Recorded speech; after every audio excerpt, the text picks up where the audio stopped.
the net is in the well. Where is the net? The well. The well. The well. Huwag magsisigaw. Taas lang ang kamay. Grade 3 ha. Okay?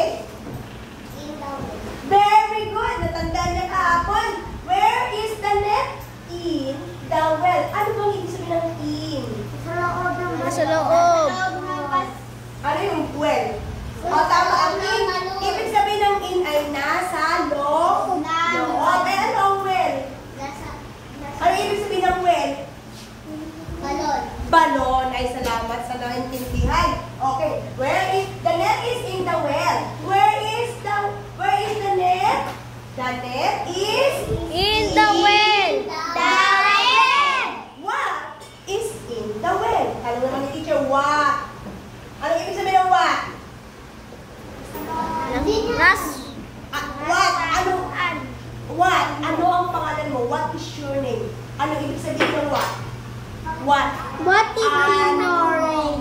Inuro na ni teacher. Ano yung Ano? Ulitin. What? Ano Nasaan? ibig sabihin ng ano? Ng what? Asaan? Ano? Yan yung nasaan. Ano? Ang what ay Ano? Ano? Pag tinatanong ay ano, ibig sabihin, ano yan? Okay. Bagay yan. So, what is in the net? Sabi, what? Ano ang nasa loob ng net? Ano? Net ng balon. What is in the well? Net.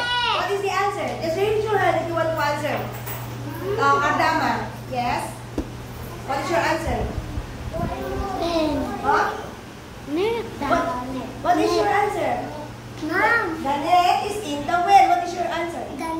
The net. Very good. Kasi tinatanong niyo, ano? Ano daw ang nasa loob ng balon? Sana nakukuha ninyo ha? Okay, the answer is net. Let's go to the next sentence. The red pen is on the bed. Kung natatandaan yung kahapon na tinuro ni teacher, kung ang in ay nasa loob, how about the on? Very good. Salamat sa naintindihan. So, on ay nasa ibabaw. So, the red pen is on the bed. O, talong ulit natin. Where is the Teacher. pen? Bed. Where is the pen? Bed lang ba? Sabi, anong ibig sabihin ng where? Nasaan? Okay. Where is the red? Nasa kama. Where Nasa is kama. the red pen? Nasa kama. On the bed. On the bed. Bed. Buo. On the bed. On the bed. On the bed. Okay, on the bed. Kasama yung on, nasa ibabaw. Ang bed lang sa kama lang. Saan sa kama? Sa ilalim ba o sa ibabaw? On the bed. Okay, tanong natin, what is on the bed? Ano naman? What? Ibig sabihin, what? Ano ang nasa bed? What is on the bed? Red pen. Red pen. Pencil pa yung nakalagay dyan? Mom. Very good. What is on the bed? Okay, very good. Next. Teacher. Okay, next. Let's go to the next sentence.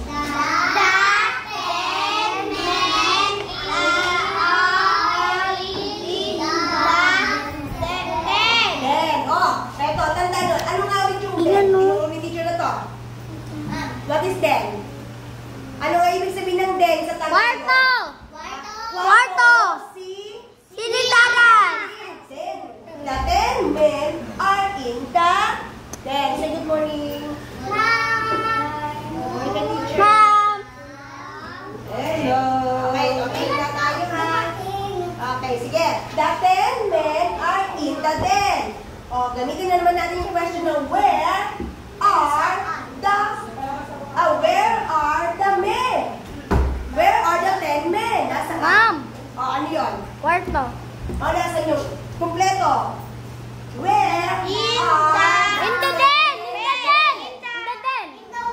Bed. In the den. Sige.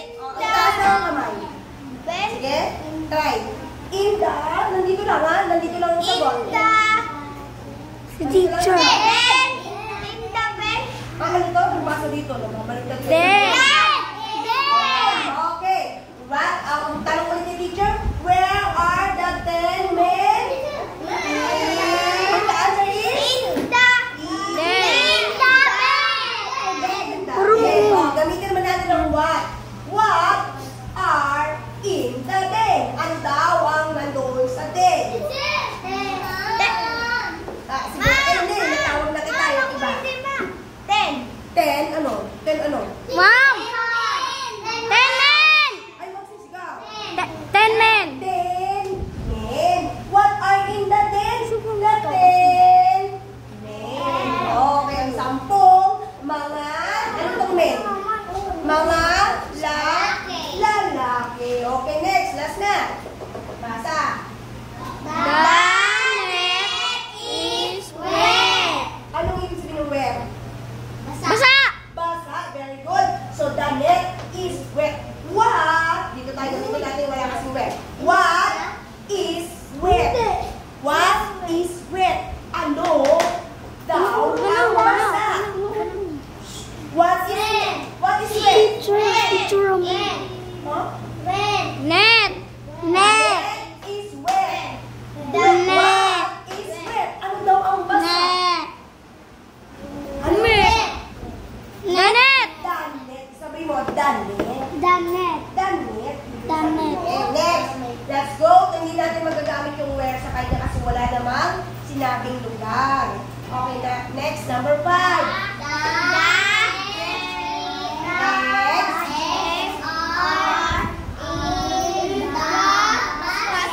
Ano ulit ang in? Nasa loob. Okay. So, tanong natin ulit. Where are the eggs? Where are the eggs? In the basket. Anong sabi? In the basket.